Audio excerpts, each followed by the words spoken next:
Hello and welcome back to our cookery in lockdown classes. Today we're going to be doing some scones. So we've had some people request some ideas on some cookery tutorials, so we've been asked to do some scones. We're going to do cheese scones today, so going for the savoury type. We have been asked to do some fruit scones as well, so we will look at those further on, but today I thought we'll go with the cheese scones. So I'll be going through the ingredients needed, the equipment, and then I'll show you the method of how to prepare and make them.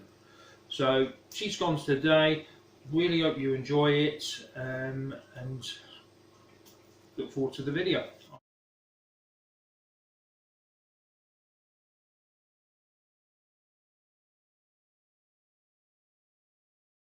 So a quick run through the ingredients.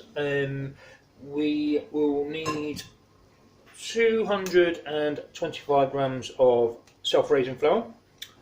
Now if you haven't got any self-raising flour, you can use plain flour and add a teaspoon of bicarbonate soda.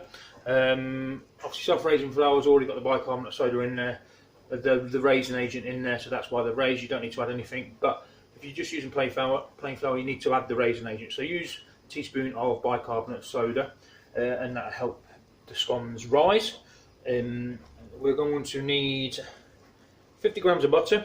Now we've reduced the butter a little bit that we usually would use in scones, just because we're adding the cheese. So obviously there's fat content in the cheese as well, so we don't want too much fat content in there. So we're reducing the butter a little bit, so you only want 50 grams. Then we're going to go 50 grams of our grated cheese. So you can use cheddar, you can use Cheshire, you can use any cheese you want really. I've got like a pickled cheddar here, so pickled onion cheddar. I think that would go quite nice in my scones. But if you've just got plain cheddar, they work just as well. Brilliant. I'm experimenting a little bit with this cheese because I've got some in and I thought I'd experiment with it. We are going to need some table salt, so just a teaspoon, half a teaspoon, sorry, of salt. Just helps out bring the flavours. Now you don't have to add this, but I think it just helps with the flavour. I've got some mustard powder, so I'm going to add a teaspoon of mustard powder, and again it just adds something different to it, but you don't have to add it if you just want a plain cheese. It doesn't add too much heat to it, so don't worry if you add this, but again if you don't want to add it, you don't have to. And also I'm going to put a pinch of cayenne pepper in there, so again it just helps just give some different flavours to the scone. Again, you don't have to add that if you don't want to. You could just put your plain cheese in there. You'll need some extra flour for when you come to pin the scones out, and then we're going to need some milk. So I've got 150 millilitres of semi-skim milk. You can use whole milk.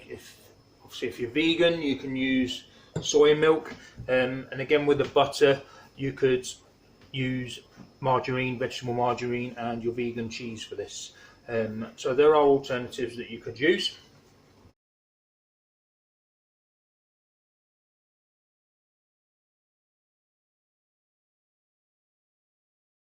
Equipment wise, you will need a mixing bowl, sieve for the flour just to make it a little bit lighter, measuring jug to measure your milk in. I'm going to need a rolling pin to obviously pin the dough out, some scales to measure ingredients like flour. Once we've rolled it out, obviously we're going to need a pastry cutter, a cookie cutter, pastry cutter, just to get the shape of the scone. Depending on the size you want your scones to be, they could be different. Sometimes I quite like little ones where they're like bite size, but today I'm going for a little bit bigger one. Teaspoon to measure your salt and your mustard, and a lined grease-proof baking tray. Okay, and then obviously we're going to need our oven. Okay, so that's the equipment, and now we'll go on and we will do the tutorial and I'll show you how to make the scones. Okay, so obviously before we start, make sure we've washed our hands for the food hygiene. make sure your area is nice and clean, all your equipment's clean. Obviously we don't want to be getting any tummy bugs or anything like that, so make sure everything's nice and clean, your hands are nice and clean. Okay, so first of all we're going to need our bowl and our sieve, and we are going to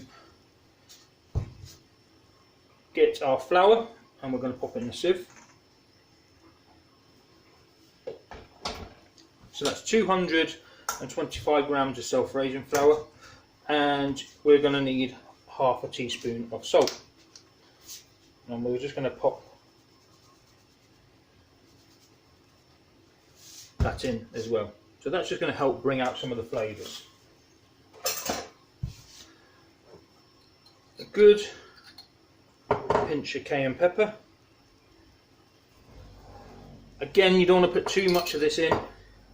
It can be quite hot, so it's just to give just a little bit of a different flavour to the mixture.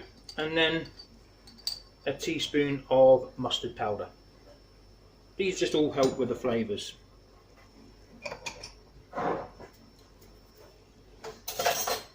So once that's in the sieve, we're just going to mix that through, tap that through, sorry. Just get rid of any lumps or impurities in the flour. Generally they're usually okay. It also makes the flour lighter as well. Okay, so we've got that in the bowl. Now we're going to have our butter. So ideally we want to leave it out of the fridge so it's a little bit softer, and we want to dice it up into smaller pieces. It just makes it a bit easier to mix in. Okay, so if it's softer and it's been left out of the fridge, it just makes it easier to mix in, and also if you dice it into small pieces, it just makes it easier as well. Okay, so we're going to pop that in with our flour, and then we're going to use our fingertips and we're going to rub it to like a crumb consistency. Okay, so just gently using your fingertips, rub it in, and it should become like a fine breadcrumb consistency once it's all mixed in. So just using your fingertips. Try not to use the palm of your hand, because you get quite a lot of heat from the palm of your hand and it melts the butter. So we're just using the fingertips, which are usually a little bit colder than the rest of our hands.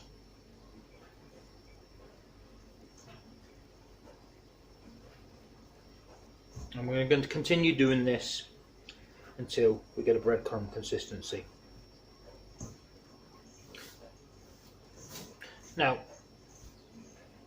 we've come to this breadcrumb consistency now. So you can see it's slightly different to normal flour. The butter's mixed in and it's formed a breadcrumb consistency. So we're just before you think you're done, just go through the mixture, check there's no large lumps of fat in there still, the butter, and just check if there are. If you see some big lumps, just give them a gentle squeeze, and if it breaks up, it's obviously just the breadcrumbs coming together, but just check. Now this is pretty much done now, I think. So we're ready to go on to the next stage.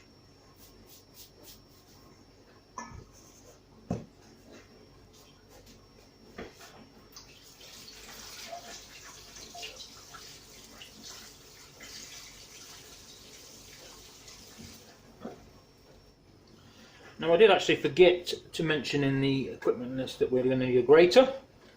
So this is for obviously grating the cheese. So the next stage is we're going to grate our cheese and add it to our flour mix. Okay, so I always tend to get a plate or a bowl to grate into, something flat, rather than just onto the work surfaces. Keeps your work surfaces a little bit more clean, then you don't have to clean them up as much afterwards. Obviously we still need to clean them up, but not as much. So we're going to grate this into a bowl or a flat plate, just to keep the area clean. So using the larger grater, because on my grater I've got a fine grater and a large one, so I'm going to use the large grater side. Okay, and we're going to grate our cheese into the bowl. Okay, so I try to keep my fingers quite flat rather than using my fingertips. I don't want to like grate the ends of my fingertips off. So I find if you keep them quite flat, it should prevent you from grating or cutting your fingers. So just gently grate the cheese through. Now this one's quite soft, so it's quite a soft cheddar, so it is sort of clumping together a little bit, but don't worry about it too much, because once we mix it through the flour mixture, it should evenly spread through. So just gently using your flat fingers to grate it through. Again, my cheese is like a pickled onion cheddar. You can just use your normal cheddar. A nice strong cheddar, usually better, so you get the flavour of it more. But you could use whatever cheese you want, really. So just check inside and get any stray pieces out, so you're not wasting any of the cheese. So you can see it's in my bowl, nice and tidy. Not going everywhere, ready to go into the flour mixture.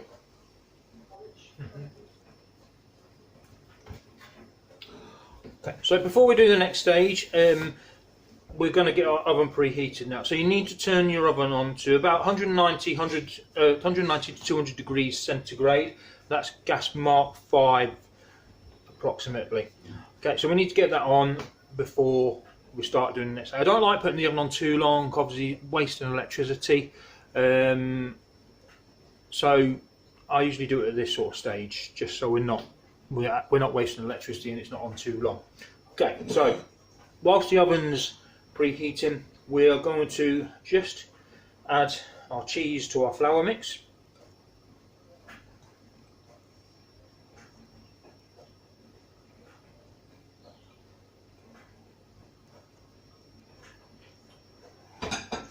And then just gently mix it through, so it's going to be evenly spread.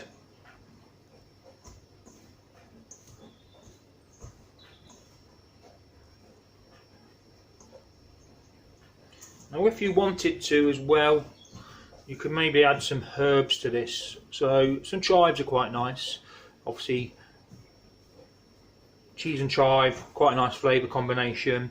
Maybe some thyme, a little bit of parsley maybe. You don't want herbs with too strong a flavour. Okay, so just gently mix your cheese in a little bit. Okay, so now we're going to get our milk.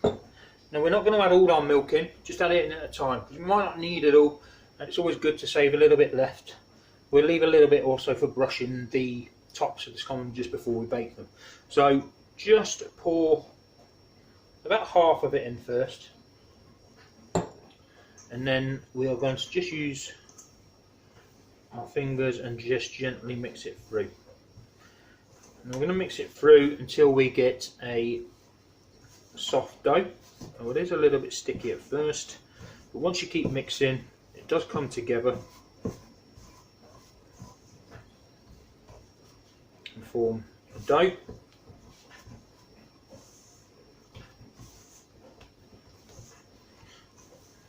Now, unlike a bread dough, we don't need to knead this too much.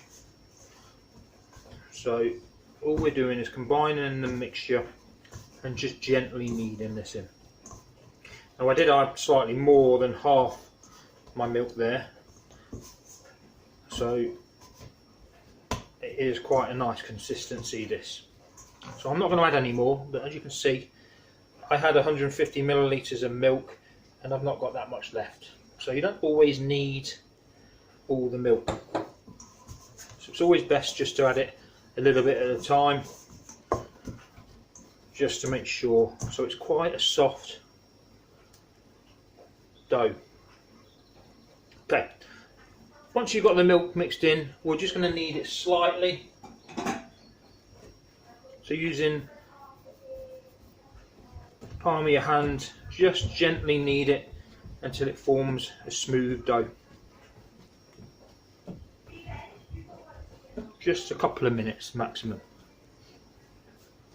We don't want to be kneading it too long as well, because once we add the milk to the mixture, the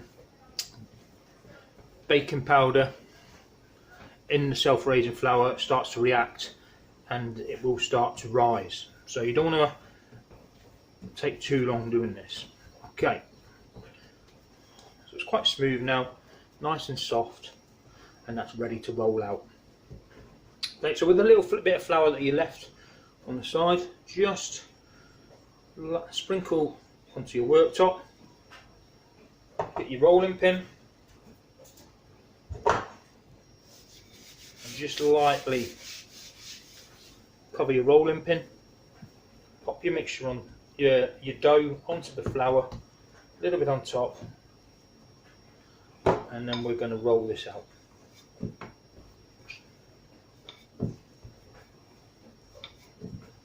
Now we want to roll this out so it's about a centimetre thick. It's about the thickness of your thumbnail, and that should be the depth what you like to, of how you should roll it out. Okay. So we'll get our pastry cutter, just dip it in that flour as well, it just helps stop the dough from sticking to it. And I can try and get as close to the edge as I possibly can, and then you're just getting as many scones out of the mixture. I'm just going to go around. Okay, so you end up with your scone about a centimetre thick. Once that's done, and pop it on your tray or your paper.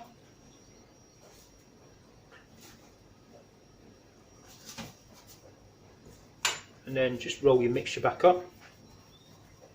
Make sure it's mixed up quite well.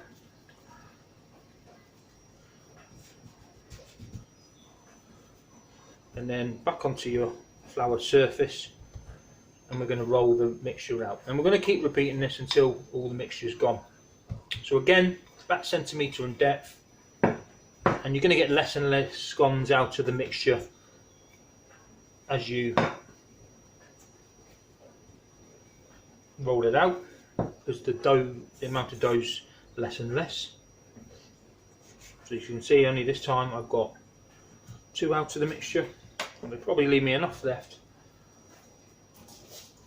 to do 1 more. So depending on the size, my cutter is probably about 5 centimetres across, so I'm going to get about 8 out of mine, 8 scones. Okay, so just again, with the remaining mixture that's left, just bring it all together. Again, we don't want to overwork it too much, we don't want too much flour in there, because it dries the mixture out. Just lightly dust it, and you should be able to fit that one into your mixture there, and then just gently push it down so it's evenly spread.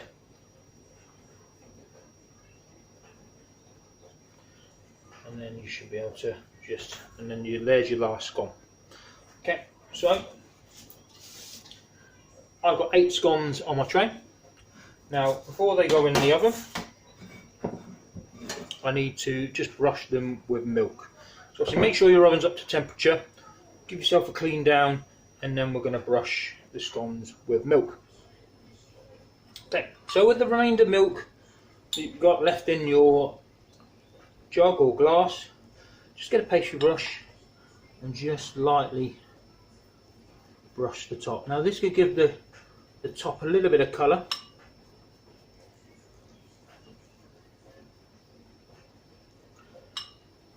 So it's a little bit for presentation. So we're just going to brush the tops of all of them.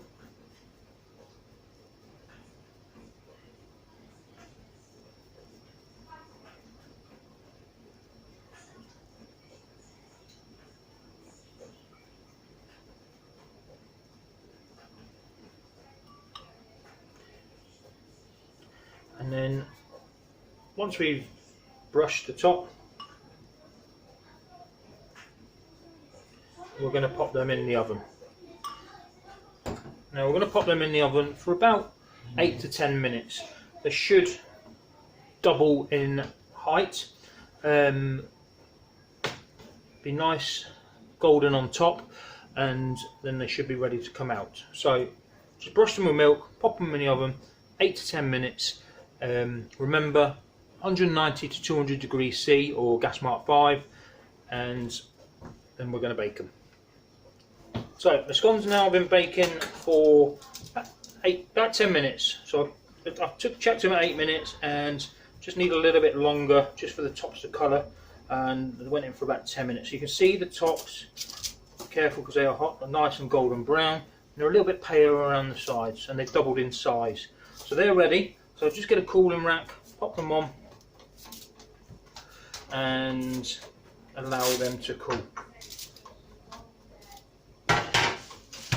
Okay, they're really good just plain with a bit of butter on, but they're also good with some ham, smoked salmon or salmon, or just another piece of cheese on with some pickle, but just sliced plain with a little bit of butter on, just a nice little bit of a little sort of an afternoon sort of treats. Now again, if you're vegan, vegetarian, some pickled beetroot on there or roasted beetroot with a little bit of sour cream or horseradish sauce, very nice.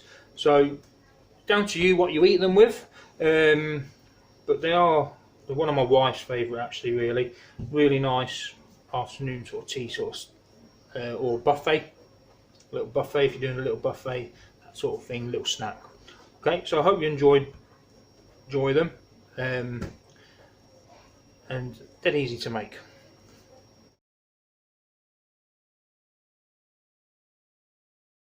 So there we are, cheese scones are baked. I hope I've given you enough information regarding this, given you some ideas how to make them, how to present them, how to eat them, and I hope you've enjoyed this tutorial.